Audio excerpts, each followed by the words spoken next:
பணம் இருக்கிறவங்க எப்படியோ பணம் கொடுத்து படிச்சுப்பாங்க, ஏதோ ஒன்று அடுத்த லெவல் போகிறதுக்கு அவங்களுக்கு வீட்டில் கூட வச்சு கூட டீச்சரை வச்சு கூட கற்றுக் கொடுத்துருப்பாங்க. ஆனால் ஒரு நார்மலாக ஒரு கூலி வேலை செய்கிறவங்களோ, ஆட்டோ ஓட்டுறவங்களோ, இல்லைன்னா நான் இப்போ தான் ஃபஸ்ட்டு டைமே நானே படித்தேன், என் குழந்தைக்கு என்ன நான் சொல்லிக் கொடுக்குறது தெரியாமல் இருக்கிறாங்களோ அப்படின்ற மாதிரியான இருக்கக்கூடிய செக்மெண்ட்டை டார்கெட் பண்ணி நம்ம கொடுக்கணும். அப்படின்றப்ப ஃபீஸ் ஸ்ட்ரக்சர் வந்து பார்த்திங்கன்னா அவங்களுக்கு அஃபோர்டபிலிட்டி இல்லாமல் குழந்தைங்கனால வந்து பார்த்தீங்கன்னா கிளியராக வந்து பார்த்தீங்கன்னா சால்வ் பண்ண முடியல, இல்லை அதை ஃபேஸ் பண்ணக்கூடிய அந்த தைரியமே வராமல் இருக்கு. சொல்லி கொடுக்குறாங்க, அங்கே யாருக்கு இன்ட்ரெஸ்ட் இருக்கோ அந்த குழந்தை வர குழந்தைக்கு ரெடி பண்ணி அடுத்த லெவலுக்கு கொண்டு போகிறாங்க. ஆனால் அந்த குழந்தைக்கு பேசிக்லேருந்து டீச்சர் தான் சொல்லி கொடுக்கணும் அப்படின்ற தன்மையில் வந்து இல்லை. சொல்லித்தர புரிஞ்சுதா, வா கற்றுக்கோ, அடுத்தது போகலாம் அப்படின்னு.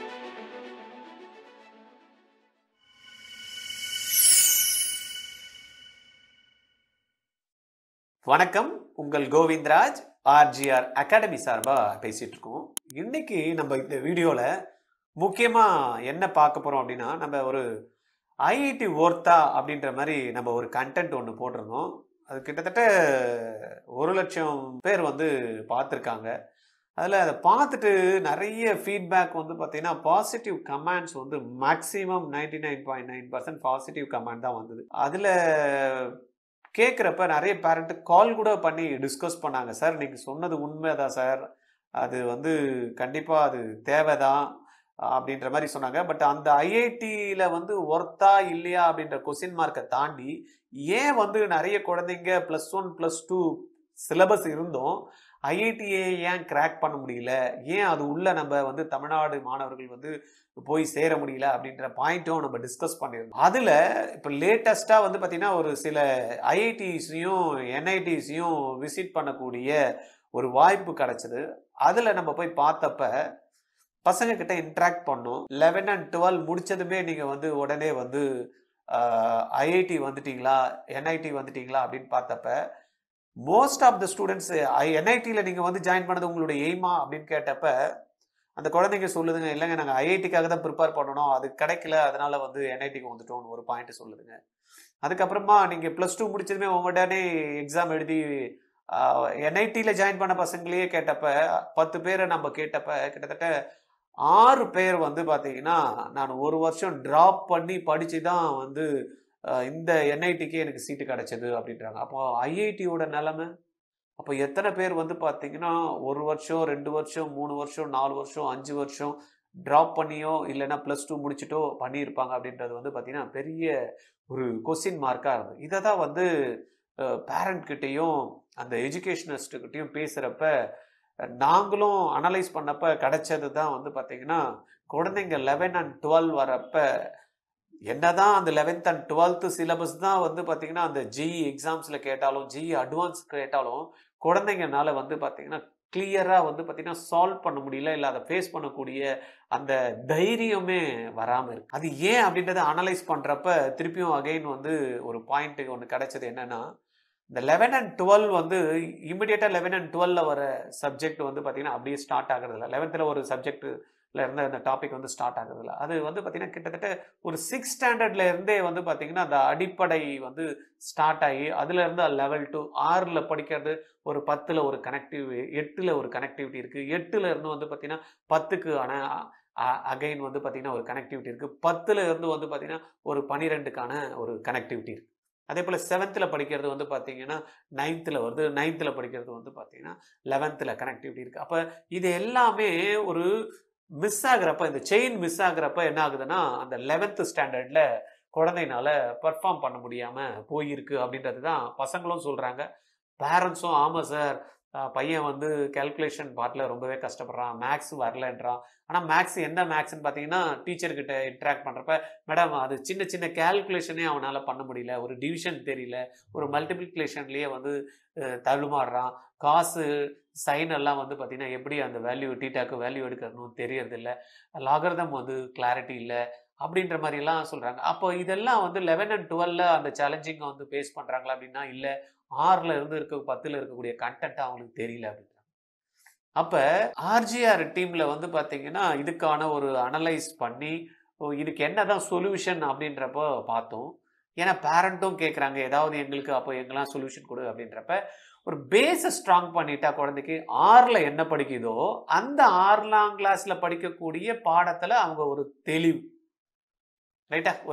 ஒரு டாபிக் படிக்கிறாங்க. அப்போ ஃபர்ஸ்ட் என்ன பண்ணணும், அந்த கான்செப்டை வந்து ஃபர்ஸ்ட் டீச்சர் வந்து பார்த்தீங்கன்னா அந்த குழந்தைக்கு சொல்லி கொடுக்கறதுக்கு முன்னாடி டெய்லி பேசிஸ்ல என்ன படிக்கிறோமோ, டெய்லி பேசிஸ்ல என்ன தெரிஞ்சுக்கிறோமோ அதை நம்ம சுத்தி இருக்கக்கூடிய நிகழ்வுகள்ல இருந்து தான் படிக்கிறோம் அப்படின்ற ஒரு கனெக்டிவிட்டி இல்லாதனால குழந்தை ஏதோ ஒரு மிரட்சி, ஏதோ ஒண்ணு எங்கேயோ இருக்கு அப்படின்ற மாதிரி இருக்கு. அப்ப அந்த குழந்தைக்கு அந்த கிளாஸை அந்த டாபிக்கை ஸ்டார்ட் பண்றதுக்கு முன்னாடி நம்ம என்ன டெய்லி பேசிஸ்ல நம்ம பார்த்துட்டு இருக்கோம் நம்மளுக்கு சுத்தி, அதுதான் இந்த பிசிக்ஸ், அதுதான் இந்த கெமிஸ்ட்ரி, அதுதான் இந்த மேத்தமெட்டிக்ஸ்ல அப்படின்றத ஒரு தெளிவை கொடுத்துட்டு, ஒரு அந்த பிக்சரைஸ் பண்ணிட்டு, இல்ல ஒரு வீடியோவா பார்க்க வச்சு, இல்ல அவன் என்ன அதை படிக்கிறானோ அதை அவனுக்கு அந்த தெளிவை கொடுத்துட்டு அதுக்கப்புறமா அந்த சப்ஜெக்ட் குள்ள போகணும் அப்படின்னா அந்த குழந்தை படிக்கிறப்போ, ஓ இதை தான் அங்க சொன்னாங்களா, அதை பார்த்தோம்ல, லைட் இப்படிதான் வெளிச்சம் வருது இல்ல, நம்ம பேசுறது இப்படிதான் சவுண்டா போகுது இல்ல, நம்ம பார்க்குற பிக்சர் இப்படிதான் வந்து பார்த்தீங்கன்னா ஒரு இடத்துல ரிஃப்ளெக்ட் ஆகுது இல்ல, ஒரு இடத்துல படறக்கூடிய வெளிச்சம் வந்து பார்த்தீங்கன்னா திருப்பியும் ரிஃப்ளெக்ட் ஆகுது இல்ல. அப்ப இதெல்லாத்தையும் அவனுக்கு காட்டுறப்ப, இல்ல ஒரு பேட்டை எடுத்து ஒரு பந்து அடிக்கிறப்ப, ஓ இதனாலதான் ஒரு ஃபோர்ஸ் வருது இல்ல, ஒரு ப்ரெஷர் வந்து உருவாக்குது இல்ல, அப்படின்ற விஷயங்கள் எல்லாம் வந்து பார்த்தீங்கன்னா ஒரு தெளிவா காமிச்சிட்டு அந்த ப்ரெஷரை பத்தியோ இல்ல ஃபோர்ஸை பத்தியோ டிஸ்டன்ஸை பத்தியோ லைட்டை பத்தியோ சொல்லி கொடுக்குறப்ப அந்த குழந்தைக்கு என்ன ஆகுதுன்னா ஈஸியா புரிய ஆரம்பிக்கும் அப்படின்றத வந்து பார்த்தீங்கன்னா ஃபர்ஸ்ட் நம்ம ஐடென்டிஃபை பண்ணணும். அப்ப ஃபர்ஸ்ட் குழந்தைக்கு வந்து விஷுவலைஸ் பண்ணி என்ன டெய்லி பேசிஸ்ல பார்க்குறாங்களோ, என்ன டாபிக் ரிலேட்டடா பார்க்குறாங்களோ அதை காமிச்சிட்டு, ரெண்டாவது அந்த டாப்பிக்கை நல்ல அடிப்படையில இருந்து பேசிக்ல இருந்து புரிய வச்சு அந்த கான்செப்ட்ஸை நல்லா அண்டர்ஸ்டாண்ட் பண்ணி கொடுத்துட்டோம் அப்படின்னு வச்சுங்களேன், then it will start to understand. அந்த கான்செப்ட் நல்ல கிளாரிட்டி இருக்கிறப்ப அண்டர்ஸ்டாண்ட் ஆகிடும். அப்போ அண்டர்ஸ்டாண்ட் ஆகிறப்ப தான் என்ன ஆகும், ஒரு குழந்தைக்கு இதை வச்சு ஏதாவது பண்ணணும்னு தோணும், இல்லை அந்த சப்ஜெக்ட்ல இன்ட்ரெஸ்டும் அண்ட் இன்வால்வ்மெண்ட்டும் வரும். அந்த இன்ட்ரெஸ்டும் இன்வால்வ்மெண்ட்டும் வரணும் அப்படின்ற அந்த ஃபர்ஸ்ட் சொன்ன 2 ஸ்டெப்பும் ரொம்ப முக்கியம். ஸ்கூல்ல அதை எதிர்பார்க்க முடியுமா அப்படின்னா கண்டிப்பா அதை பண்ணலாம். ஆனா அவங்களுக்கு கொடுக்கக்கூடிய டைம் ஃப்ரேம் வந்து பார்த்தீங்கன்னா ரொம்ப கம்மி. பார்த்தீங்கன்னா 8 மாசத்துல நிறைய லீவ் போயிடும். ரெண்டாவது அந்த குழந்தை வந்து அட்டெண்டன்ஸ் எடுக்கிறதுக்கு டைம் போயிடும். தென் வந்து பார்த்தீங்கன்னா கொடுத்த ஹோம்ஒர்க்கை பார்க்கறதுக்கு டைம் போயிடும். அப்போ அந்த சப்ஜெக்டை சொல்லி கொடுத்து அந்த குழந்தைய புரிய வச்சு இதெல்லாம் புரிஞ்சுதான்னு பார்க்கறதுக்கு நம்மளுக்கு அந்த டீச்சருக்கு டைம் இருக்காது. ஏன்னா 3 மாசம் 4 மாசத்துலேயே வந்து பார்த்தீங்கன்னா they are completing the portions, அப்புறமா ரிவிஷன், அப்புறம் டெஸ்ட் அப்படின்றப்ப அதுக்கு கொடுக்க வேண்டிய டைம் அவங்களால கொடுக்க முடியறதில்ல. அவங்களுக்கும் டைம் ப்ரெஷர்ல ஸ்கூல்ஸ்லயும் இருக்காங்க, அந்த டீச்சர்ஸும் இருக்காங்க. அதனால அவங்களால சிறப்பான அந்த குழந்தைக்கு அனலைஸ் பண்ணி சொல்லி கொடுத்து அந்த குழந்தைக்கு புரிஞ்ச விஷயத்தை திருப்பியும் அடுத்த லெவலுக்கான அப்ளிகேஷன் ஸ்கில்ல டெவலப் பண்றதுக்கு, எனக்கு புரிஞ்சு எனக்கு இன்ட்ரெஸ்ட் இருந்தால் தான் நான் என்ன பண்ணுவேன், அப்ளை பண்ண பார்ப்போம். ஓ இதுல இருந்து இது வருது, இப்படி நான் பண்ணா இதை அப்ளை பண்ணா எனக்கு இந்த ரிசல்ட் வரும் அப்படின்றத எனக்கு அந்த தெளிவு இருந்தாதான் என்ன பண்ண முடியும், என்னால் அப்ளை பண்ணக்கூடிய கெப்பாசிட்டி வரும். அப்போ அப்ளை பண்ணுறப்ப என்ன ஆகும், சுற்றி இருக்கக்கூடிய என்னெல்லாம் ப்ராப்ளம் இருக்குது, நான் இந்த கான்செப்டை பேஸ் பண்ணி நான் எதெல்லாம் சால்வ் பண்ணலாம் அப்படின்ற ஒரு திங்கிங் வந்து குழந்தைக்கு வரும். மார்க் வருது வரல அது செகண்டரி. ஏன்னா இன்னைக்கு நம்ம பார்த்துருப்போம், நிறைய சயின்டிஸ்ட் அந்த புரிதல் யாருக்கு இருந்ததோ அவங்கெல்லாம் என்ன பண்ணுறாங்க, அதை வச்சு திங்க் பண்ணி சால்வ் பண்ணுறாங்க. அப்போ they are become what ever they want in their life. அவன் என்ன வேணுமோ அதை சாதிக்கிறான், இல்லை அவனுக்கு என்ன வேணுமோ அதை கிடைக்குது. அப்போ நம்ம குழந்தைங்களுக்கும் வந்து பார்த்தீங்கன்னா அந்த பேஸை ஸ்ட்ராங் பண்ணிட்டோம் அப்படின்னா, ஏன்னா அந்த சயின்ஸ் அப்படின்றது அந்த 6th ஸ்டாண்டர்டில் தான் வந்து பார்த்தீங்கன்னா பக்காவாக வந்து பார்த்தீங்கன்னா அந்த குழந்தைக்கு வந்து ஸ்டார்ட் ஆகுது. ஏன்னா 1லேருந்து 5 வரைக்கும் குழந்தைய ஃப்ரீயாக படிக்க விடுங்க அப்படின்றாங்க. அப்போ அது படிச்சுட்டு போச்சுன்னா ரெண்டாவது அப்போ 10 முடிச்சுட்டு ஒரு குரூப் எடுக்கணும், இல்லை 12 முடிச்சுட்டு ஒரு காலேஜ் போகணும். காலேஜ் முடிச்சுட்டு வந்து பார்த்தீங்கன்னா லைஃப்பில் வந்து அந்த குழந்தை வந்து ஏர்ன் பண்ண ஆரம்பிக்கணும், இல்லை செட்டில் ஆகணும், நிறைய பேருக்கு வேலை கொடுக்கணும். அப்படின்றப்ப அந்த படித்த விஷயமா வந்து எப்போ தெளிவாக இருக்கோ அப்போ தான் அந்த குழந்தை வந்து பார்த்தீங்கன்னா அதை வச்சு திங்க் பண்ண ஆரம்பிக்குது. ஏற்கனவே இருக்க கான்செப்டை வந்து ரீதிங்க் பண்ணி ரீஸ்ட்ரக்சர் பண்ண முடியுமா அப்படின்ற மாதிரி எல்லாம் அந்த குழந்தைக்கு ஒரு தெளிவு கிடைக்கும். அதனால நம்ம டீம்ல நிறைய பேரண்ட் கேட்டதுனால சரி நம்ம வேலையே பூனைக்கு யார் மணி கட்டுறதுன்றது தான் ஒரு விஷயம் ஆயிடுச்சு. ஏன்னா எல்லாருமே சொல்றாங்க கான்செப்ட் தெரிஞ்சாதான் நல்லா இருக்கும், பசங்களுக்கு பேசிக் கற்றுக் கொடுத்தாதான் நல்லா இருக்கும், அது என்ன படிக்குதோ அதை இன்டர் கனெக்ட் பண்ணி அது குழந்தைக்கு வந்து அது தெளிவு கொடுத்து சொல்லி கொடுத்தாதான் புரியும், அப்பதான் வந்து பாத்தீங்கன்னா அந்த குழந்தைக்கு இன்ட்ரெஸ்ட் வரும். இதை எல்லாருமே சொல்லிட்டு இருக்காங்க, எல்லா கல்வியாளர்களுமே இதை சொல்லிட்டு தான் இருக்காங்க. ஆனா இதை யாரு செய்யறது, ஏன்னா மெனக்கெட்டு பண்ணணும், ஏன்னா இதுக்கான டீச்சர்ஸ் எடுத்துட்டு வரணும், அவங்களுக்கு ட்ரைனிங் கொடுக்கணும், அதுக்கான மெட்டீரியல் கண்டென்ட் ரெடி பண்ணணும், அதுக்கப்புறமா வந்து குழந்தைக்கு சொல்லி கொடுக்கணும், குழந்தைக்கு சொல்லி கொடுத்தோம் புரிஞ்சுதா இல்லையான்னு ஒரு அனலைஸ் பண்ணணும், அந்த குழந்தைக்கு புரியலன்னா திருப்பி புரியுற மாதிரி சொல்லணும், இவ்வளவு மெனக்கட வேண்டியதா இருக்கு. அப்போ இதுக்கான இன்வெஸ்ட்மெண்ட்னு எடுத்துனா யூஜி எக்ஸ்பென்சஸா இருக்கு, எக்ஸ்பெண்டிச்சராகவும் இருக்கு. அதுக்கேற்ற மாதிரி பேரண்ட் பே பண்ணுவாங்களா அப்படின்னா சில இன்ஸ்டிடியூஷன்ஸ் வந்து அதுக்கான ஸ்டெப் எடுத்து பே பண்ணதுக்கு ரெடி பண்றாங்க. பட் அங்கேயும் வந்து பாத்தீங்கன்னா அந்த லேக் ஆஃப் இண்டிவிஜுவல் அட்டென்ஷன் சொல்லி கொடுக்குறாங்க. அங்க யாருக்கு இன்ட்ரெஸ்ட் இருக்கோ அந்த குழந்தை வர குழந்தைக்கு ரெடி பண்ணி அடுத்த லெவலுக்கு கொண்டு போறாங்க. ஆனா அந்த குழந்தைக்கு பேசிக்ல இருந்து டீச்சர் தான் சொல்லி கொடுக்கணும் அப்படின்ற தன்மையில வந்து இல்ல. சொல்லி தர புரிஞ்சுதா வா கத்துக்கோ அடுத்தது போகலாம் அப்படின்ற மாதிரி இருக்காங்க. ஆனா அந்த புரிய வைக்கிற இடத்துல டீச்சர் தான் ஃபர்ஸ்ட் டைம் வந்து அந்த குழந்தைக்கு புரிய வைக்கணும் அப்படின்றத அந்த டீச்சர் புரிஞ்சுக்கிட்டு குழந்தைக்கு பக்குவமா சொல்லி கொடுத்து புரிஞ்சுதா அப்படின்றத செக் பண்ணி அடுத்த ஸ்டெப்புக்கு போகணும் அப்படின்றப்ப ஆர்ஜிஆர் டேக் அந்த இனிஷியேட்டிவ். ரைட்டா? ஆர்ஜிஆர் அகாடமி ஏன்னா இது நாங்கள் கால்குலேட் பண்ணி பார்த்தோம். சரி இந்த கோர்சஸை வந்து நம்ம லான்ச் பண்ணலாம் அப்படின்னு பார்க்குறப்ப அந்த பேசிக் ஃபவுண்டேஷன் ப்ரோக்ராம் மேக்ஸோ சயின்ஸோ we are not targeting marks. எங்களுடைய எய்ம் வந்து பார்த்தீங்கன்னா ஒரு குழந்தை என்ன படிக்குதோ அதை புரிஞ்சுக்கணும். புரிஞ்சதை வச்சு பார்த்தீங்கன்னா நல்ல வந்து அந்த ஸ்கில்லை டெவலப் பண்ணி என்ன அதை வந்து அப்ளை பண்ணக்கூடிய கெப்பாசிட்டி எடுத்துட்டு நம்மளுக்கு டெய்லி பேசிஸில் என்ன ப்ராப்ளம் இருக்கோ இந்த கான்செப்ட் பேஸ் பண்ணி எதனா சால்வ் பண்ண முடியுமா அந்த திங்க் பண்ணுற எபிலிட்டியை இன்க்ரீஸ் பண்ணணும். இன்க்ரீஸ் பண்றப்ப ஒவ்வொரு ஸ்டாண்டர்ட்லயுமே இந்த மேக்ஸ்ல நான் 6th ஸ்டாண்டர்ட்ல இதை படிச்சிருக்கணுமோ அது 6th ஸ்டாண்டர்ட்ல படிச்சிருக்கேன், அது தெளிவா படிச்சிருக்கேன். சயின்ஸ்ல நான் இதை படிச்சிருக்கணும், இதை படிச்சிருக்கேன், ஆனா தெளிவா படிச்சிருக்கேன். இதை வச்சு எங்கெல்லாம் வந்து பாத்தீங்கன்னா இது அப்ளை ஆகிறத எனக்கு தெரிஞ்சு வச்சிருக்கேன். இதை டெவலப் பண்றோம். இதுதான் மெயின் பேஸ். அப்ப இந்த பேஸ்ல அந்த குழந்தை 6th படிக்க வேண்டியது 6th படிச்சுக்கிட்டு தெளிவான விஷயங்களை கத்துக்கிட்டு அதே போல 7th வரப்ப என்ன தெரிஞ்சுக்கணுமோ அதை தெரிஞ்சுக்கிட்டு 8th வரப்ப ஆல்மோஸ்ட் வந்து பாத்தீங்கன்னா அந்த கனெக்டிவிட்டி மிஸ் ஆகாம அந்த குழந்தை வந்து பாத்தீங்கன்னா அடுத்த லெவல் 9th வரும். 9th முடிச்சு 10th வரப்ப அந்த குழந்தைக்கே ஐடியா இருக்கும், நான் இதுதான் படிப்பேன், இந்த குரூப் தான் எடுப்பேன், நான் இதுதான் போக போறேன் அப்படின்னு. இல்லைன்னா ஒரு பியர் ப்ரெஷர்லயோ இல்லைன்னா வந்து பாத்தீங்கன்னா பேரண்ட் சொல்றதை வச்சுதான் அந்த குழந்தை டிசைட் பண்ண வேண்டியதா இருக்கு.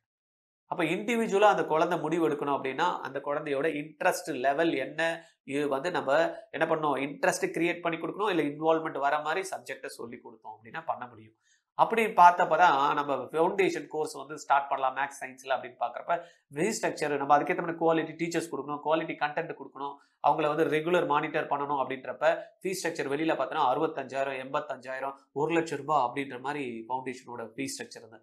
ஆனா நம்ம வந்து எதிர்பார்க்கறது ஒரு நார்மல் ஒரு மிடில் கிளாஸ்ல இருந்து ஒரு குழந்தை வந்து பாத்தீங்கன்னா அடுத்த லெவலுக்கு போகணும், அடுத்த லெவலுக்கான சிந்தனையை ஏற்படுத்தணும். அவங்களுக்கு அது கிடைக்காம போயிடுச்சுன்னா பணம் இருக்கிறவங்க எப்படியோ பணம் கொடுத்து படிச்சுப்பாங்க, ஏதோ ஒன்று அடுத்த லெவல் போறதுக்கு அவங்களுக்கு வீட்டில் கூட வச்சு கூட டீச்சரை வச்சு கூட கற்றுக் கொடுத்துருப்பாங்க. ஆனால் ஒரு நார்மலா ஒரு ஒரு கூலி வேலை செய்யறவங்களோ ஆட்டோ ஓட்டுறவங்களோ இல்லைன்னா வந்து பாத்தீங்கன்னா அடுத்த ஜெனரேஷன் எப்படி இருக்கும் அப்படின்னே தெரியாம இருக்கிறவங்களோ இல்லைன்னா நான் இப்பதான் ஃபர்ஸ்ட் டைமே நானே படித்தேன் என் குழந்தைக்கு என்ன நான் சொல்லி கொடுக்கறது தெரியாம இருக்கிறாங்களோ இல்லை நான் படிச்சுட்டேன் ஆனா எனக்கு கைட் பண்ண தெரியாது, நான் வேலைக்கு போக வேண்டிய சுச்சுவேஷன்ல இருக்கேன், என் குழந்தைய வந்து யார் கேர் பண்ணிப்பா, இதெல்லாம் புரிஞ்சுதா இல்லைன்னு யார் பாப்பா அப்படின்ற மாதிரியான இருக்கக்கூடிய செக்மெண்ட்டை டார்கெட் பண்ணி நம்ம கொடுக்கணும். அப்படின்றப்ப ஃபீஸ் ஸ்ட்ரக்சர் வந்து பாத்தீங்கன்னா அவங்களுக்கு அஃபோர்டபிலிட்டி இல்லாம அப்போ ஒரு ஃபியூ தௌசண்ட்ஸ்ல நம்ம வந்து பண்ணணும். ஒரு டியூஷன்ஸ் போனா கூட ஒரு 7ஆம் கிளாஸோ 8ஆம் கிளாஸோ 9ஆம் கிளாஸோ ஒரு குழந்தைக்கு ஒரு மேக்ஸ் கிளாஸ் போட்டோம்னு வச்சுக்கலாம். ஒரு நார்மல் ஒரு சிபிஎஸ்சி ஸ்கூல்ல படிக்கிற குழந்தைக்கு ஒரு சிபிஎஸ்சி சிலபஸை வந்து நல்லா புரிய வச்சு மார்க் வாங்க வைக்கணும் அப்படின்னா கூட ஒரு 1000 இருந்து 1500 ரூபாய் அப்படின்றத வந்து ஒரு மாசத்துக்கு தேவை இருக்கு. அதுவே கம்மி. 5000 6000 இப்ப நாங்க நம்மளுடைய சென்டர் இருக்கக்கூடிய மெயின் பிளேஸ்ல வந்து பாத்தீங்கன்னா ஒரு டியூஷனுக்காக போய் விசாரிச்சு பார்த்தேன் சும்மா எவ்வளவுதான் கேட்கறாங்கன்னு பாத்தீங்கன்னா 4000 ரூபாய் கேட்கறாங்க 7th ஸ்டாண்டர்ட் மேக்ஸுக்கு. மாசத்துல வாரத்துல 2 கிளாஸ் தான், மாசத்துக்கு 8 கிளாஸ் அந்த மாதிரி இருக்கிற இடத்துல. சரிங்களா? அதே போல அது குவாலிட்டியா வேணும் அப்படின்னு பாக்குறப்ப ஸ்டாண்டர்ட் டீச்சர்ஸ் வேணும் அப்படின்னு பாக்குறப்ப பார்த்தோன்னா 5000 ரூபாய் கேட்கறாங்க மாசத்துக்கு. அப்போ 10 மாசம் நம்ம கால்குலேட் பண்ணா 50,000. அப்போ நார்மலா நம்ம வெளியில பாக்குறப்ப 60,000 80,000ன்றது ஃபவுண்டேஷன் கோர்ஸுக்கு சார்ஜ் பண்றது கரெக்ட் தான் தோணுது. ஆனா இருந்தாலும் நம்ம சொசைட்டிக்கு நம்ம எதனா பண்ணணும், அதுவும் ஒரு நார்மல் மிடில் கிளாஸ்ல இருக்க குழந்தைய அடுத்த லெவலுக்கு வந்து அவங்களுடைய ஜெனரேஷன் சேஞ்ச் பண்ணி அந்த பையன் ஒரு டாப் கிளாஸ்ல போகணும், அவனுடைய தாட் ப்ராசஸ் சேஞ்ச் ஆகணும், அவனுடைய மேக்ஸோட எபிலிட்டி வந்து நல்லா இருக்கணும், பிசிக்ஸ் கெமிஸ்ட்ரி அந்த பயாலஜியில் இருக்கக்கூடிய தெளிவான சிந்தனை கொடுக்கணும் அப்படின்ற மாதிரி டீம் ரெடி பண்ணி ஒரு ஒரு ஓகே ஒரு 8 மாதம் இல்லை ஒரு 10 மாதம் கோர்ஸ் வந்து இருந்தால் நல்லா இருக்கும். ஸ்கூலையும் டிஸ்டர்ப் பண்ணாமல் ஸ்கூலுக்கும் படிச்சுக்கிட்டு நம்ம ஒரு ஆன்லைனில் ஒரு குக்கிராமத்தில் படிக்கிற குழந்தைய கூட நம்ம எடுத்துகிட்டு போய் இந்த ப்ரோக்ராம் சேர்க்கணும். ஏன்னா இன்றைக்கி ஸ்மார்ட் ஃபோன்றது எல்லார் கையிலையும் இருக்குது. அப்போ ஒரு 2 ஹவர் 4 ஹவர் ஒரு 5 ஹவர் வாரத்துக்கு அந்த குழந்தை அலாட் பண்ணி இந்த மாதிரி விஷயங்களை கற்றுக்கிறதுக்கு ரெடியாக இருக்கிற குழந்தையா ஒன்று. 2வது ஆமாம் என் குழந்தை இந்த மாதிரி கற்றுக்கிட்டா நல்லா வரும் அப்படின்ற கூடிய பேரண்ட் இவங்க எல்லாத்தையும் கனெக்ட் பண்ணி நம்மளுடைய டீமோட சேர்த்து ஒரு மாசத்துக்கு ஒரு வருஷத்துக்கு ஒரு 10,000 ரூபாய் இருந்தா நல்லா இருக்கும் அப்படின்றது ஒரு ஃபைனல் ஃபிகர். ஏன்னா அதுக்கான மெட்டீரியல்ஸ் கொடுக்கணும், சொன்ன மாதிரி மெட்டீரியல்ஸ் கொடுக்கணும், ஒர்க் ஷீட்ஸ் ரெடி பண்ணணும், டீச்சர் வந்து பக்கா டீச்சர் கொடுக்கணும். நார்மல் டீச்சரை போட்டால் திருப்பியும் அகைன் ப்ராப்ளம், அவங்களுக்கு அந்த கண்டென்ட் தெரியாம டீச்சர் சொல்லி கொடுத்தா என்ன யூஸ் இருக்கு இல்லையா? திருப்பியும் அந்த குழந்தைய வந்து கேர் பண்ணணும், திருப்பியும் டீச்சர் கிட்ட பேசணும், அந்த பேரண்ட் கிட்ட பேசணும், இவங்க எல்லாரையும் கனெக்ட் பண்ணணும் அப்படின்றப்ப ஹியூஜ் ஒர்க் இன்வால்வ். பட் இவ்வளோ ஒர்க் இன்வால்வ்டா இருந்தாலும் நம்ம ஒரு ஒரு ஒரு ஒரு ஒரு பேட்சுக்கு ஒரு 20 ஸ்டூடெண்ட் போட்டால் தான் அகைன் இண்டிவிஜுவல் அட்டென்ஷன் கொடுக்க முடியும் அப்படின்றது பேரண்ட் சைட்லையும் ஃபேக்கல்ட்டி சைட்லையும் சொன்னாங்க. அதனால ஒரு ஒரு 6 ஸ்டாண்டர்ட்னா ஒரு 20 ஸ்டூடெண்ட், 7த்னா ஒரு 20 ஸ்டூடெண்ட், 8த்னா ஒரு 20 ஸ்டூடெண்ட், ஒரு 10த்னா ஒரு 20 ஸ்டூடெண்ட்ஸை வந்து பார்த்தீங்கன்னா ஒவ்வொரு பேட்சுக்கும் நம்ம ரெடி பண்ணுறதுக்கு ரெடி பண்ணுறதுக்கு இல்லை, ரெடி பண்ணி வந்து பார்த்தீங்கன்னா கால் பண்ணுறவங்களுக்குலாம் வாங்கன்னு சொன்னோம். நிறைய பேர் வந்து பார்த்தீங்கன்னா அதுக்கான இனிஷியேட்டிவ் எடுத்து பேரண்ட்டை வந்து நிறைய எங்கெங்கேயோ இருக்கிறவங்களாம் கால் பண்றாங்க. சார் இது வேணும், தேனியில இருந்து கால் பண்றாங்க, மதுரையில இருந்து கால் பண்றாங்க, திண்டுக்கல்ல இருந்து கால் பண்றாங்க, ஊசிலம்பட்டியில இருந்து கால் பண்றாங்க, உளுந்தூர்பேட்டையில இருந்து கால் வருது, திருவண்ணாமலையில இருந்து கால் பண்றாங்க, திருச்சியில இருந்து கால் பண்றாங்க, அரியலூர்ல இருந்து கால் பண்றாங்க. கிட்டத்தட்ட இது தமிழ்நாட்டில் இருக்கக்கூடிய மல்டிபிள் டிஸ்ட்ரிக்ட்ல இருந்து, ரிமோட்ல இருந்து நிறைய பேர் கால் பண்றாங்க. என்ன சொல்றாங்கன்னா, சார் நான் படிக்க வச்சது சிபிஎஸ்இ ஸ்கூல் தான் படிக்க வச்சிருக்கேன் சார், இருந்தாலும் அந்த குழந்தைக்கு வந்து மார்க் வரல, இல்லைன்னா என்ன புரியுதுன்னு தெரியல, ஏதோ மக்கு பண்ணி படிக்க வச்சு தான் திருப்பி மார்க் எடுக்கிற சிஸ்டமாவே இருக்கு, டீச்சர்ஸே அந்த அளவுக்கு அங்க இல்ல, இப்படி எல்லாம் வந்து பாத்தீங்கன்னா நிறைய பேர் சொல்றாங்க. நம்ம யாரையும் தவறு சொல்ல முடியாது. ஏன்னா இன்னைக்கு வந்து நிறைய மல்டிபிளா வந்து பாத்தீங்கன்னா ஒரு தெருவுலயே 2 ஸ்கூல் அப்படி வர மாதிரி சிபிஎஸ்இ ஸ்கூல்ஸ்லாம் கட கட கடன்னு வந்துருச்சு. அதனால அதுக்கேற்ற மாதிரி அந்த டீச்சருக்கு ட்ரெயின் பண்ணி சொல்லி கொடுக்குற அளவுக்கு வந்து பார்த்தீங்கன்னா யாருக்கும் பொறுமை இல்லை. ரெண்டாவது, பொறுமையா டீச்சரை எடுத்து ட்ரெயின் பண்ணி கொடுத்தோம்னா ஒரு பேட்ச் சொல்லி கொடுக்கறதுக்கு டீச்சர் கிடைக்காம போயிடும். அதனால தான் வந்து பார்த்தீங்கன்னா அவங்களும் ஸ்ட்ரகிள் ஆகிறாங்க. ரைட்டா? அதனால இந்த வீடியோ யாருன்னா பார்த்துட்டு இருந்தீங்க அப்படின்னா ஏன் பண்ணணும் அப்படின்றத தான் கொடுத்துருக்கோம். இந்த கோர்ஸுக்கு மெயின் ரீசன் மார்க் கிடையாது. படிக்கக்கூடிய அந்தந்த ஸ்டாண்டர்ட் வைஸ் இருக்கக்கூடிய மேக்ஸும் சயின்ஸும். ஏன் மேக்ஸ் சயின்ஸ் அப்படின்னா நம்ம இன்னும் இவால்வ் ஆக போகிறது வந்து பார்த்தீங்கன்னா டெக்னாலஜி ரிலேட்டடாக தான். நம்ம வந்து பார்த்தீங்கன்னா நிறைய சேஞ்சஸ் வரப்போகுது. இன்றைக்கே வந்து பார்த்தீங்கன்னா ஏஐ டாமினேட் பண்ணுது, ஓஏ டாமினேட் பண்ணுது, ரோபோட்டிக்ஸ்லாம் பயங்கரமாக சேஞ்ச் ஆக போகுது. ஒவ்வொரு ஃபீல்டுலேயும் வந்து இருக்கக்கூடிய எல்லாருமே வந்து பார்த்தீங்கன்னா ரீப்ளேஸ் ஆக போகுது. இந்த டெக்னாலஜி வந்து ரீப்ளேஸ் பண்ண போகுது, டாக்டர்ஸை ரீப்ளேஸ் பண்ண போகுது.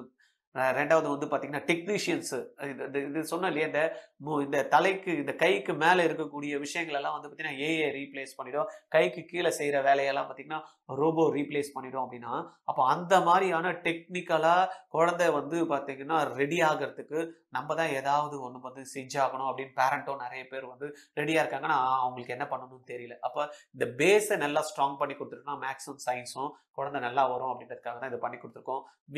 வீக்லி வந்து பார்த்தீங்கன்னா ஒரு 2 ஹவர்ஸ் அந்த குழந்தை வந்து நம்மளுக்காக இன்வெஸ்ட் பண்ணணும். தென் சண்டேல ஒரு 2 ஹவர் இன்வெஸ்ட் பண்ணாங்க அப்படின்னா கண்டிப்பாக அந்த குழந்தைய நம்ம அழகாக ஷேப் பண்ணி எடுத்துகிட்டு போகலாம். ரைட்டா? யாருக்காவது இந்த மாதிரியான கோர்ஸ் தேவை அப்படின்னா கண்டிப்பாக எனக்கு கால் பண்ணுங்கள். 9176552121 இந்த நம்பரில் கால் பண்ணுங்கள், பேசுங்க. இம்மிடியேட்டாக உங்களுக்கு வந்து பார்த்தீங்கன்னா சார் எப்படி செய்கிறது சார், கிளாஸ் எப்படி இருக்கும் அப்படின்னா எங்கள் டீச்சருங்க கிட்ட பேசுங்க. ஒரு ஃபிசிக்ஸ் டீச்சர்கிட்ட பேசுங்க, கெமிஸ்ட்ரி டீச்சர்கிட்ட பேசுங்க, இல்லை பயாலஜி டீச்சர்கிட்ட பேசுங்க, இல்லை மேக்ஸ் டீச்சர்கிட்ட இண்டிவிஜுவலாக பேசுங்க. அவங்க சொல்கிறத வந்து எந்த அளவுக்கு உங்களுக்கு சாத்தியமாக இருக்குது, ஸோ ஒரு கிளாஸ் எடுத்து காட்டுறீங்களான்னு கேளுங்க. உங்கள் குழந்தைகிட்ட உட்காந்து பேசுங்க. அப்போ நீங்கள் கனெக்ட் பண்ணி பாருங்கள், எங்கள் டீச்சருங்க கூட உட்காந்து கனெக்ட் பண்ணுங்கள், அவங்கள ஒரு கிளாஸ் எடுத்து பாருங்கள், இமீடியட்டாக நீங்கள் ஜாயின் பண்ணிடுங்க. ஏன்னா இது 6ஆம் கிளாஸ் படிக்கிறப்ப ஒரு 10th ஸ்டாண்டர்ட் ஒரு 5 வருஷம் நீங்கள் எங்கள் கூடயே ட்ராவல் பண்ணிங்கன்னா கண்டிப்பாக அந்த சப்ஜெக்ட் வந்து பார்த்தீங்கன்னா குழந்தைக்கு வந்து அந்த கிளாரிட்டி கிடைச்சிடும். ஒன்று. ரெண்டாவது, ஒரு வருஷம் ட்ரை பண்ணி பாருங்கள், உண்மையாலேயே நம்ம குழந்தைக்கு எதனா சேஞ்ச் இருக்கா. நம்ம கிளாஸில் ஒரு 30 பேர் படிக்கிறாங்க, நம்ம கிளாஸில் ஒரு 40 பேர் படிக்கிறாங்க, நம்ம ஸ்கூல் அனுப்புகிறப்போ ஒரு 100 பேர் இருக்காங்க. இந்த குழந்தைக்கும் நம்ம ஆர்ஜிஆரில் ஏதோ ஃபவுண்டேஷன் சொல்கிறாங்க, அந்த குழந்தைங்களுக்கும் ஏதாவது டிஃப்ரென்ஸ் இருக்கா. ஒரு வருஷம் போட்டால் தானே தெரியும். அப்போ என் குழந்தைய நான் இங்கே கொடுத்து பார்க்குறேன், ஒரு வருஷம் அதுக்கான இன்வெஸ்ட்மெண்ட்டும் நான் பண்ணுறதுக்கு ரெடியாக இருக்கேன். ஏன்னா நம்ம சொன்ன கால்குலேட் பண்ணால் மேக்ஸிமம் 10,000 rupees தான் ஒரு வருஷத்துக்கு ஃபீஸ் வருது. 8லேருந்து 10 மாதம் இந்த கோர்ஸ் வரும். 10,000 ரூபாய் தான் ஃபீஸ் வருது. அதுக்கான மெட்டீரியல்ஸும் நம்ம ப்ரொவைட் பண்ணுறோம். டீச்சர்ஸும் வந்து பெஸ்ட்டு டீச்சர்ஸ் வந்து கொடுக்குறோம். அப்போ ஒரு வருஷம் நீங்கள் ட்ரை பண்ணி பார்க்கலாம். ரைட்டா?